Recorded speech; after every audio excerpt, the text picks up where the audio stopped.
Quel mystère pourrait être révélé après plus d'un siècle passé dans les profondeurs de l'océan? Des scans haute résolution aux reconstitutions numériques précises, aujourd'hui nous allons explorer les vestiges de l'océanique comme jamais auparavant. Numéro 10. La puissance de la photogrammétrie ressuscite le Titanic en 3D. Le Titanic repose au fond de l'océan depuis plus d'un siècle, mais pour la première fois, nous le voyons comme s'il avait coulé hier. Grâce à une nouvelle avancée dans le domaine du scan, les chercheurs ont construit un modèle 3D complet du navire, si détaillé qu'il révèle des secrets inconnus depuis 1912. Cette impressionnante reconstitution numérique a été rendue possible grâce à un procédé appelé photogrammétrie. Atlantic Productions et l'entreprise de cartographie des grands fonds, Magellan, ont mené l'une des expéditions les plus ambitieuses jamais entreprises en haute mer. Leur mission est de ramener le Titanic à la vue. En utilisant des robots sous-marins et des caméras de dernière génération, ces submersibles ont capturé plus de 715 000 images haute résolution de l'épave, qui repose à 3870 mètres de profondeur. Chaque image a été mesurée, alignée et assemblée avec précision grâce à un logiciel avancé, ce qui a permis d'obtenir une réplique virtuelle du navire avec une précision au millimètre près. Contrairement aux cartes granuleuses du sonar lors de la première découverte du Titanic en 1985, ce modèle révèle l'état actuel du navire avec un niveau de détail incroyable. On peut distinguer un seul rivet, lire le numéro 401 estampillé sur une hélice et même détecter des objets personnels perdus lors du naufrage. Ces images ne se contentent pas de mettre le navire au point, elles permettent aussi d'éclaircir des débats de longue date. Par exemple, le scan précis de l'hélice réfute les théories du complot concernant un échange secret du Titanic avec son navire jumeau. La photogrammétrie olympique fonctionne comme un gigantesque puzzle 3D. Tu imagines pouvoir zoomer sur un seul boulon et le lire clairement sans quitter ta maison? Les robots sous-marins se sont déplacés lentement autour de l'épave, prenant des photos qui se chevauchent sous tous les angles. Une fois les photos prises, un logiciel puissant les a alignées pour former une image numérique complète du navire et des débris environnants. Le processus s'est poursuivi en 2024, lorsqu'une seconde expédition a capturé 2 millions d'images supplémentaires. Celles-ci ont permis de suivre les changements visibles, comme des rambardes manquantes ou des sections de la poupe effondrée, offrant ainsi une nouvelle compréhension de la vitesse à laquelle le navire se détériore. Mais au-delà de la technologie, ce qui rend cette approche spéciale, c'est son respect. Contrairement aux opérations de sauvetage qui modifient le site de l'épave et suscitent une controverse mondiale, la photogrammétrie est totalement non invasive. Elle ne déplace ni ne touche aucun élément. Au contraire, elle documente tout exactement tel que c'est, comme un musée numérique figé dans le temps, à l'image de la résurrection numérique réalisée par National Geographic. Ce scan est bien plus qu'une merveille visuelle. C'est un outil médico-légal. Des experts comme l'historien Park Stevenson l'utilisent pour réexaminer comment le navire s'est brisé, comment la poupe s'est tordue ou le chaos a réellement commencé. Cette technologie de pointe nous offre enfin une vue complète et sans obstacle des restes du Titanic. Il est désormais possible d'examiner chaque section du navire avec un niveau de détail saisissant, en commençant par la plus emblématique et la plus troublante de toutes, la proue. Numéro 9. Un instantané évocateur de 1912. Parmi tous les scans qui révèlent les derniers instants du Titanic, une image se distingue des autres. La proue, toujours dressée, majestueuse et étrangement intacte. C'est le lien le plus évident que nous ayons avec la nuit du naufrage, offrant une vision de 1912 qu'aucun livre d'histoire ne pourrait jamais égaler. Alors que la caméra parcourt les profondeurs glacées de l'Atlantique, la proue du Titanic apparaît, émergeant de l'obscurité tel un géant endormi. Bien qu'elle soit restée à 3800 mètres sous l'eau pendant plus d'un siècle, cette partie du navire est demeurée dressée, stable et dans un état de conservation exceptionnel. Les scans photogrammétriques de 2022, réalisés à partir de plus de 700 images superposées, révèlent la proue en haute résolution. Elle semble pratiquement intacte comparée à la poupe, brisée et effondrée. Le pont extérieur de la proue, composé de plaques d'acier épaisses, a mieux résisté au passage du temps qu'on ne l'aurait imaginé. La plupart des planches de teck d'origine qui bordent le pont sont encore visibles, avec une surface étonnamment propre. Les planches de pin, plus tendres, qui se trouvaient entre elles, se sont décomposées depuis longtemps, rongées par les bactéries. À leur place, des rangées de rivets et de boulons en fer subsistent comme des traces préservées dans le temps. Même l'ancre, toujours logée à l'endroit où elle reposait pendant le voyage, témoigne de la douceur avec laquelle la proue s'est posée sur le fond marin. Ce niveau de conservation nous donne des indices importants sur la façon dont le Titanic a sombré. Au fur et à mesure que l'iceberg ouvrait une brèche sur le flanc tribord, l'eau a lentement envahi les compartiments avant. Cette inondation lente et régulière a permis à la proue de couler de façon contrôlée, au lieu de s'effondrer dans le chaos. L'historien maritime Park Stevenson, l'un des experts qui étudie ces explorations, explique que la descente de la proue l'a sauvé de la violente torsion qui a détruit la partie arrière du navire. Cependant, les explorations montrent que la proue n'est pas exempte de dommages. Une grande déchirure dans l'acier près de la base marque l'endroit où elle a heurté le fond marin. Cet impact a plié la coque et laissé une structure fragilisée où la corrosion se propage plus rapidement que dans d'autres parties. La clarté de la photogrammétrie permet aux scientifiques de suivre ces changements au fil du temps et de comprendre comment les différentes parties du navire continuent de sombrer. En observant les explorations, on a l'impression d'y être soi-même. En 1912, on peut imaginer l'équipage de garde sur le gaillard d'avant ou les passagers se promenant près de la rambarde, inconscients du désastre qui allait survenir. La forme iconique de la proue, célèbre aussi bien dans l'histoire qu'à Hollywood, conserve encore sa silhouette, même avec les concrétions qui pendent comme des stalactites sous-marines. Mais le calme que l'on observe à la proue du navire s'estompe rapidement. Alors que la proue offre une vision paisible, presque sereine, de la descente finale du Titanic, une autre partie du navire raconte une histoire bien différente, marquée par le chaos, l'urgence et la lutte désespérée pour s'échapper du pont des Canaux. Numéro 8. Écho d'une fuite frénétique. Parmi les zones les plus troublantes du naufrage, le pont des Canaux révèle les moments les plus humains du Titanic, la panique, le courage et la lutte pour la survie. C'est ici que les derniers canaux de sauvetage ont été descendus dans l'Atlantique glacial. Aujourd'hui, les scans numériques nous permettent d'assister à ce chaos, comme piégés dans un tunnel temporel. En remontant depuis la proue préservée, nous arrivons au pont des Canaux, autrefois le centre de l'activité durant les dernières heures du Titanic en 1912. C'est ici que les passagers se rassemblaient. L'équipage donnait des ordres et les canaux de sauvetage étaient mis à la mer dans la nuit. Aujourd'hui, plus d'un siècle plus tard, les scans photogrammétriques de 2022 nous offrent une vue rapprochée de cet espace, reconstitué à partir de centaines de milliers d'images en haute résolution. Les dégâts ici racontent une histoire différente de celle de la proue. Une grande partie du fin revêtement d'acier s'est oxydée, formant des trous irréguliers. Les bactéries marines se sont nourries du métal exposé, laissant derrière elles un réseau de corrosion. Les bossoirs des canaux de sauvetage, ces bras de fer qui autrefois descendaient les embarcations, gisent tordus ou brisés. Certains restent encore en place, comme s'ils attendaient des ordres qui ne sont jamais venus. Leur position indique où des efforts désespérés ont été déployés, image par image. Cependant, tout ne s'est pas effondré ici. Les treuils électriques utilisés pour monter et descendre les canaux de sauvetage conservent encore leurs composants en bronze, qui résistent à la décomposition bien mieux que l'acier qui les entoure. Les bases des anciens ventilateurs subsistent, tout comme d'autres matériaux résistants, affichant une étonnante durabilité au milieu de la dégradation. Les dégâts causés par le naufrage ont accéléré la destruction, en particulier là où la deuxième cheminée a percuté le pont. Le grand escalier, autrefois surmonté d'une coupole en verre, s'est complètement effondré, exposant les anciennes cabines. Un récent scanner de 2024 a révélé la perte d'une section de rampe, un détail petit mais significatif que Stevenson a comparé à la perte d'un sourcil de la Joconde. Chaque élément perdu représente un fragment d'histoire qui s'efface. Les vestiges témoignent de l'urgence qui régnait sur ce pont durant les dernières heures. Tandis que la surface montre des signes de chaos et d'évacuation, les niveaux inférieurs révèlent la dévastation structurelle causée par la rupture du navire.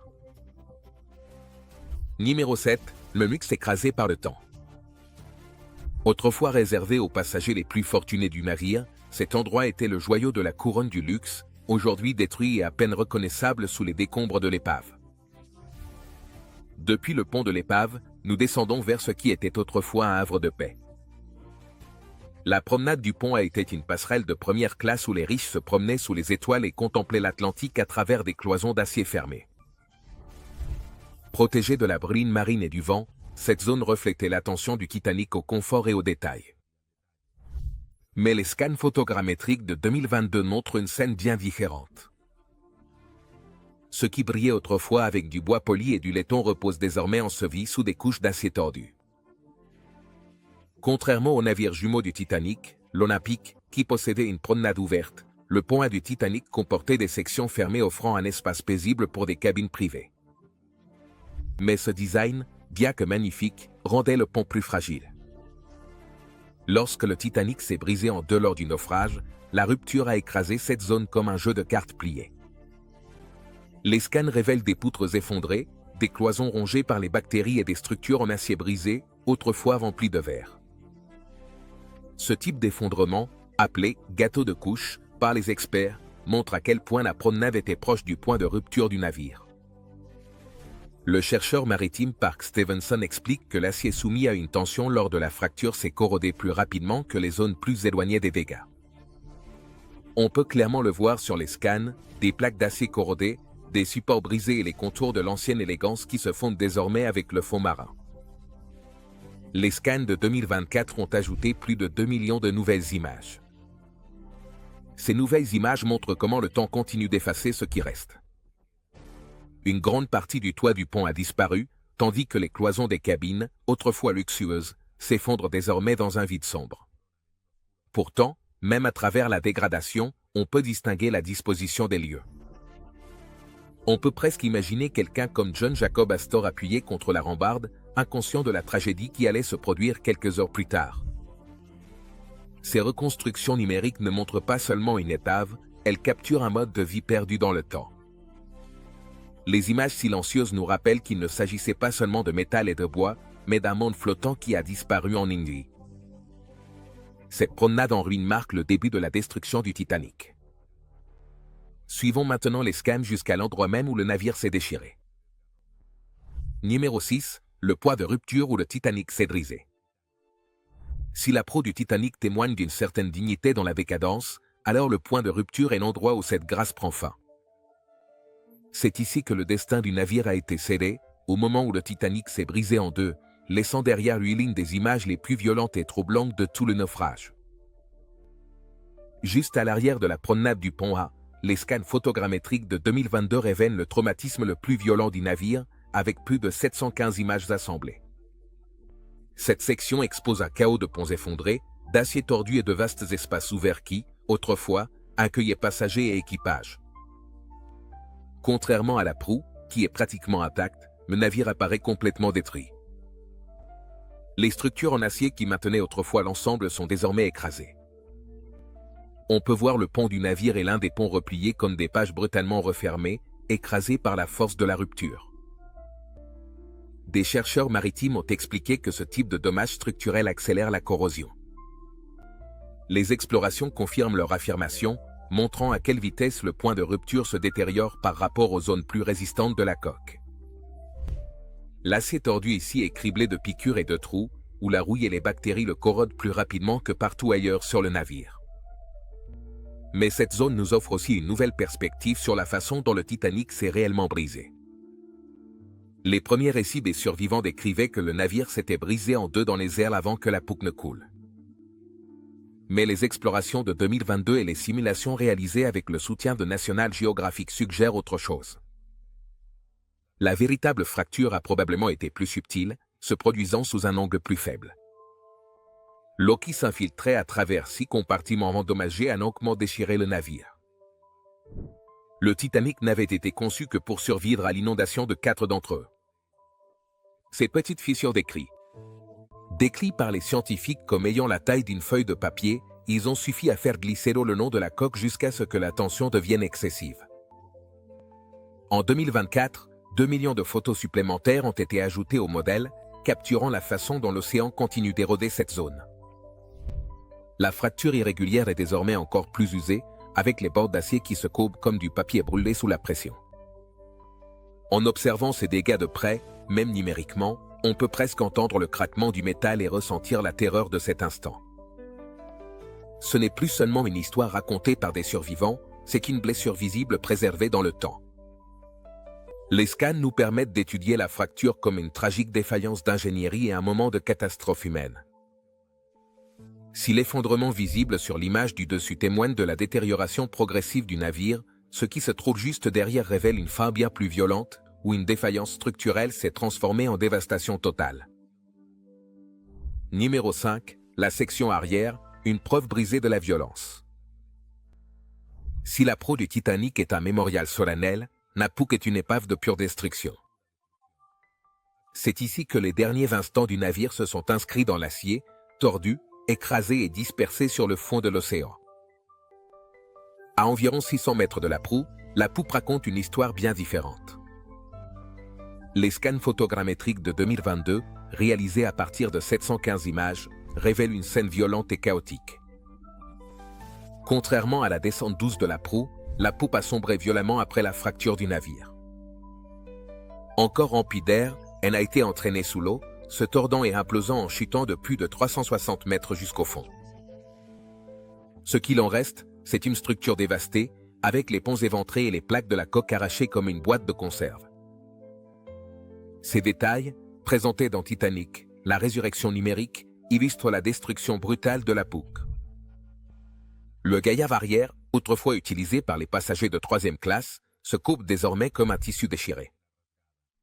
Les grès du pont agissent brisés et détachés de leur support. Il ne s'agit pas d'une lente détérioration, mais du résultat d'un traumatisme soudain et intense.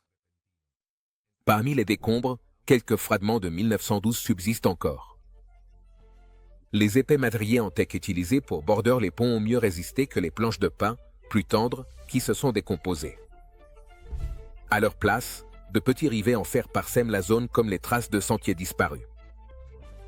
Le mât arrière est encore accroché à l'épave, tordu et emmêlé sur ce qui était autrefois une cabine de pont.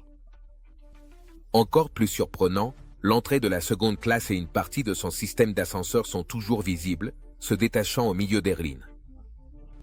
L'expédition de 2024 a ajouté 2 millions de nouvelles photos, offrant de nouvelles perspectives sur l'effondrement continu de la poupe. Les chercheurs ont remarqué qu'il manque une section de la rambarde, ce qu'ils ont comparé à un sourcil de la Joconde. Cette petite perte montre à quelle vitesse les restes de l'épave se désintègrent. L'expert maritime Park Stevenson explique que la violence de la chute de la poupe a fragilisé son métal. Les bactéries le dévorent plus rapidement que les autres parties du navire. Observer ces scans, c'est comme se trouver sur un champ de bataille. On voit les dernières secondes du navire figé parmi les débris. Chaque poutre effondrée et chaque cloison déchirée témoignent de la panique, de la pression et de la puissance. Pourtant, au milieu des décombres et de la violence, le chaos a laissé quelque chose derrière lui, des indices figés dans le temps qui offrent désormais une perspective plus personnelle de la tragédie. Numéro 4. Relique redécouverte. Artefact parlant. Enfoui sous la poupe brisée du Titanic, repose quelque chose d'encore plus puissant que le métal tordu. Des objets personnels qui donnent vie à l'histoire du navire. Ces objets, piégés dans une distorsion temporelle, ont transformé le Titanic d'une épave rouillée en une tragédie humaine que nous pouvons encore toucher. Au milieu du chaos du naufrage, les scans photogrammétriques de 2022 et les images de l'expédition de 2024 révèlent bien plus que de l'acier et des débris. Ils dévoilent des fragments d'histoire qui ont un jour appartenu à de vraies personnes. L'un d'eux se distingue par son télémoteur, un dispositif hydraulique en bronze qui aidait à diriger le Titanic. Il se trouve encore sur la passerelle.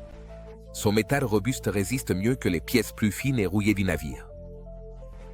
Non loin de là se trouve aussi une pale d'hélice, estampillée du numéro 401, le numéro de construction officiel du Titanic, ce qui met fin aux rumeurs selon lesquelles le navire aurait été secrètement échangé avec son jumeau, l'Olympique.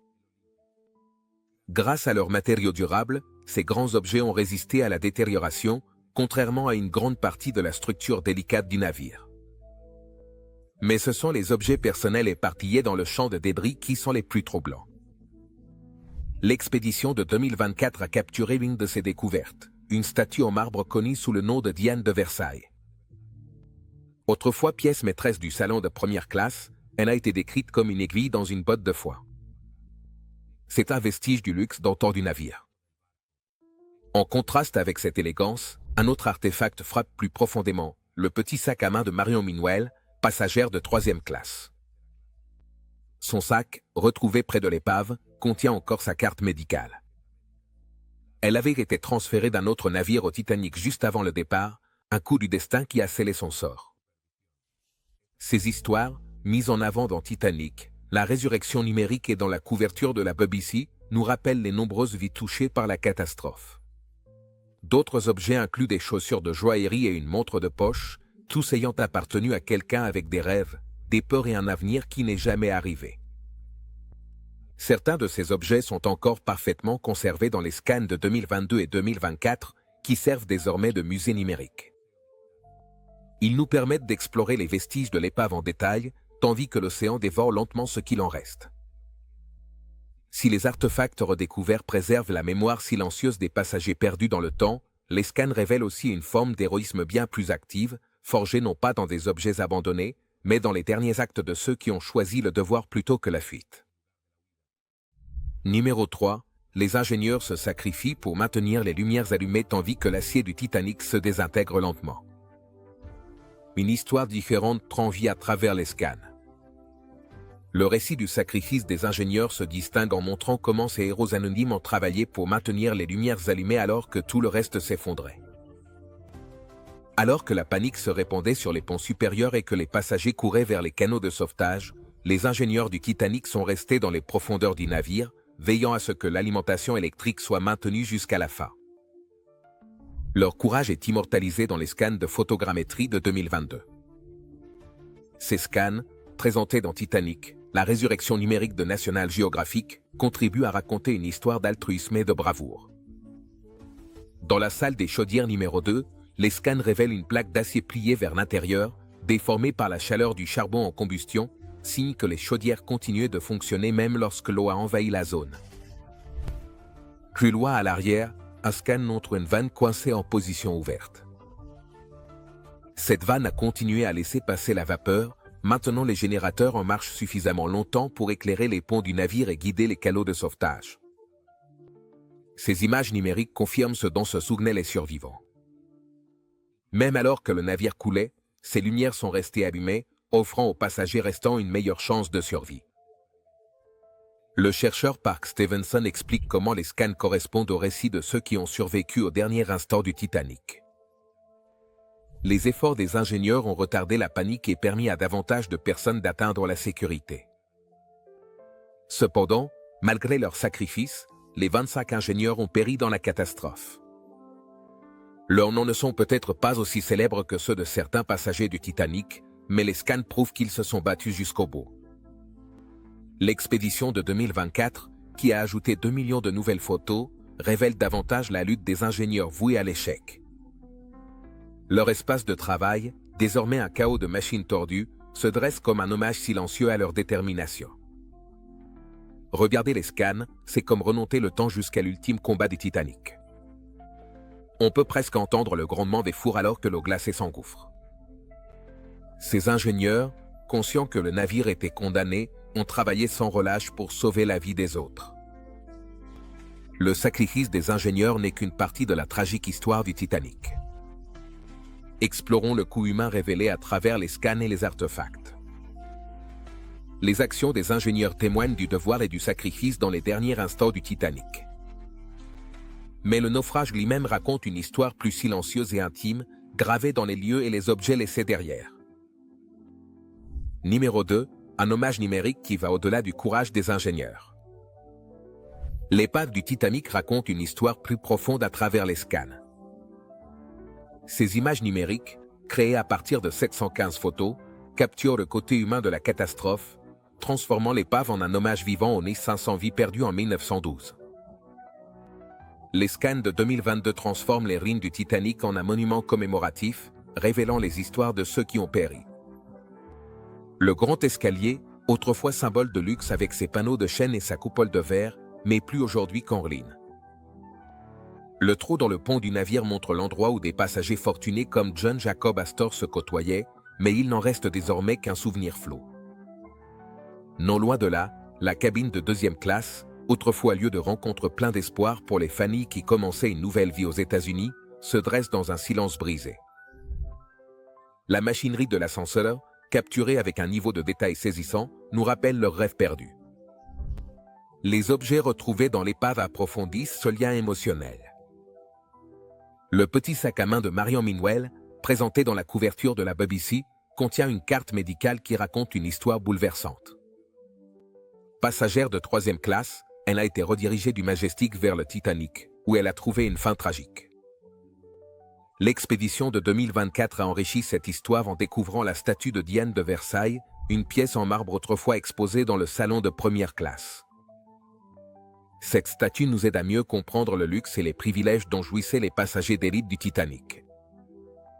À ses côtés, des objets du quotidien comme des jouets, de la vaisselle et des chaussures usées reposent éparpillés au fond de l'océan.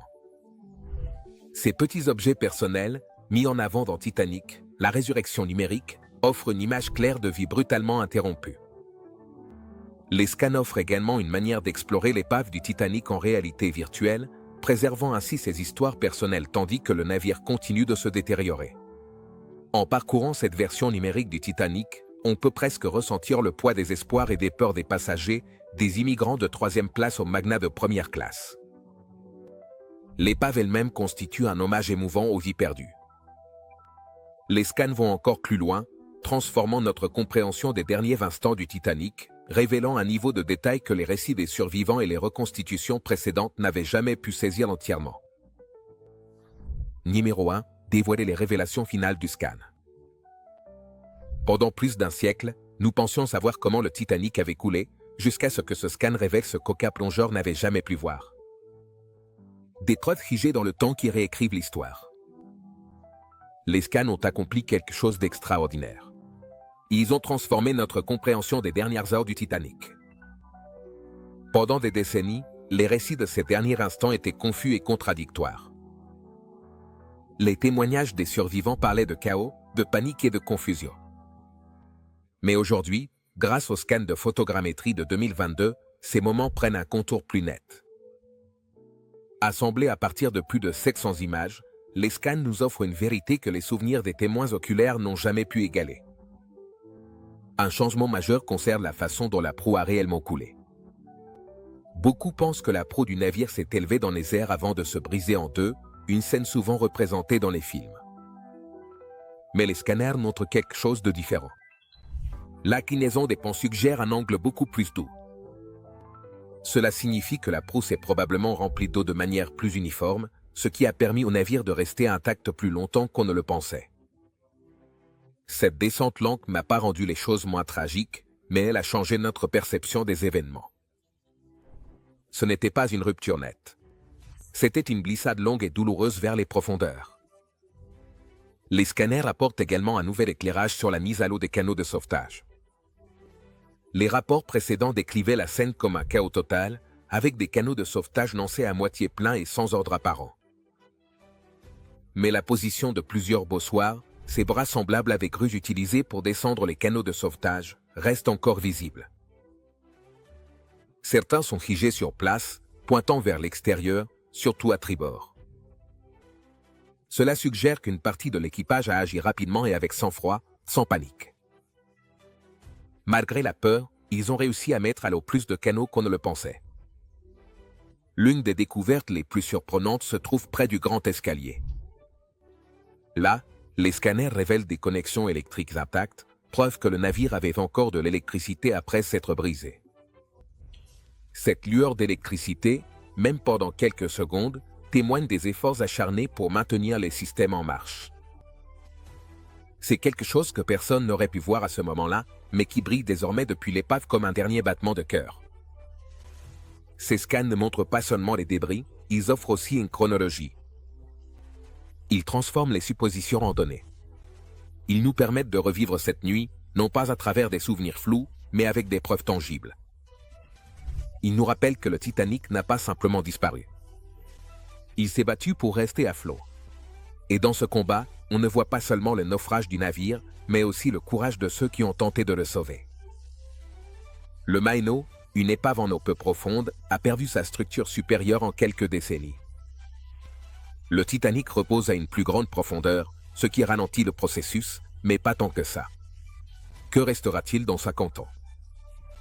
Les scans suggèrent que toutes les parties extérieures fines pourraient disparaître, ne laissant que les épaisses côtes d'acier du navire. Ces restes osseux ressembleraient davantage aux os d'une baleine qu'au célèbre paquebot qui a quitté Southampton. Les scans présentés dans Titanic, la résurrection numérique sont désormais essentiels. Ils agissent comme une capsule temporelle numérique, permettant aux générations futures de voir à quoi ressemblait le navire avant que la mer n'achève son œuvre. On se retrouve dans la prochaine vidéo.